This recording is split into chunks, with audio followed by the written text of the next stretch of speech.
Cassava pone is a classic and popular Caribbean dessert made from grated cassava, coconut, pumpkin, and sweet spices. Stay tuned and see how I make mine.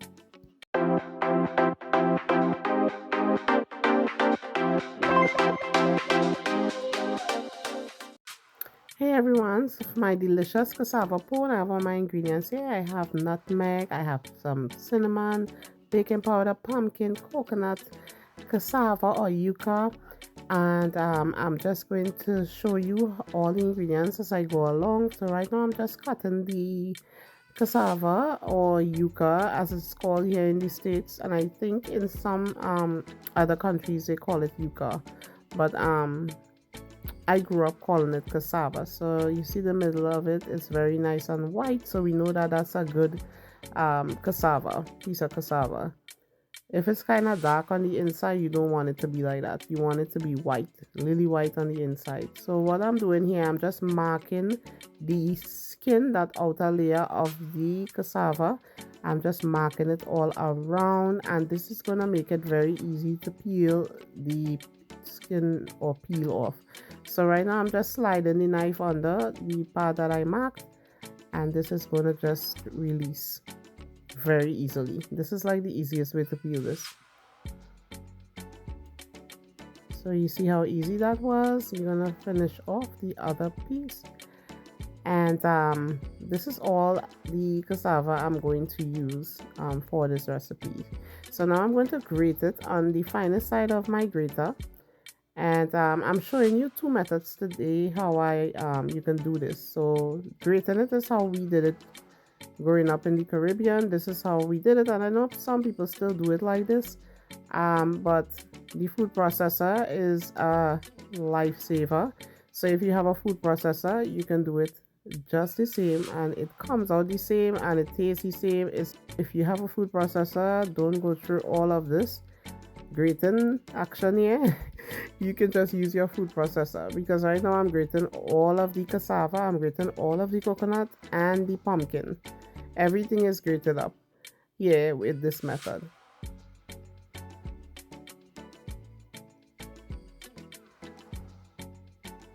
And you have to make sure that they all grated really nice and fine. And for the food processor method, it's pretty much the same thing, but for the food processor method, I have to dice up all of them, like dice them, make them in some nice medium sized dice, just to make sure that they chopped up really nice and easy. So this is how I cut it, medium dice. It wasn't too big or wasn't too small. And then I'm going to just process this. And you see, that's the texture you're looking for. And this is the cassava. And we're just going to continue the process until we grind up all of them. As I said, this method is so much more easier, fast and easy.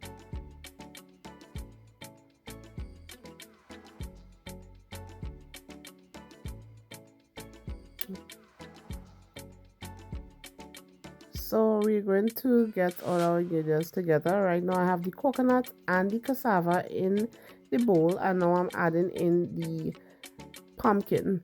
Now all the measurements for this will be in the description box below. Just click and you can see the recipe there. So right now this is a nutmeg. I am just grating some nutmeg in there. I love the taste of nutmeg around the holiday season. It's just my favorite spice. So sometimes I tend to use a little more than I'm supposed to, but for the nutmeg, I have the measurements. As I said, I have the measurements, proper measurements for all ingredients. This is also ginger, which is another one of my favorite spice. I just love ginger. And this is fresh ginger, so I'm just grating it.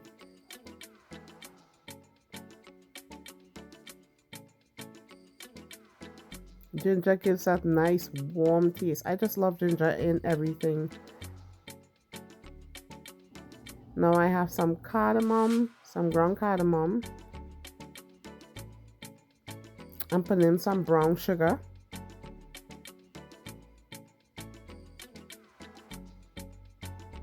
It is a really nice sweet dessert. Around Christmas time, I just love making all these nice desserts. I'm putting in all these spices and the baking powder, and I'm just mixing all of this up so it's nice and incorporated. Now I'm putting in some melted butter, and I'm putting in some milk. I used whole milk and coconut milk mixed together, and I'm also putting in some vanilla extract and some mixed essence, and I put in some raisins, which is optional. I just love raisins. Love it, love it, love it. So if you don't like raisins, you can eliminate that from the recipe. And now I am putting in my mixture into a greased Pyrex dish. I greased it with a little butter, and I'm going to bake this at 350 for about an hour and 10 minutes. You can stick a toothpick in there if you think it's ready, because everybody's oven is different. So you can stick a toothpick and you can see if it's done. If it comes out clean, that means it's done. So I'm just putting a little design on the top of my pone, being extra. So I'm going to put it in the oven. When you take this out of the oven, be sure to let it rest for about 20 minutes, then cut it. So here is my finished pone. It is so delicious. It smells so good, and as I said, the raisin is optional, so you can leave that out. But I hope that you guys try this recipe. Please like, subscribe, and share this video. And always remember, my food is cooked with passion and served with love. God bless. Bye.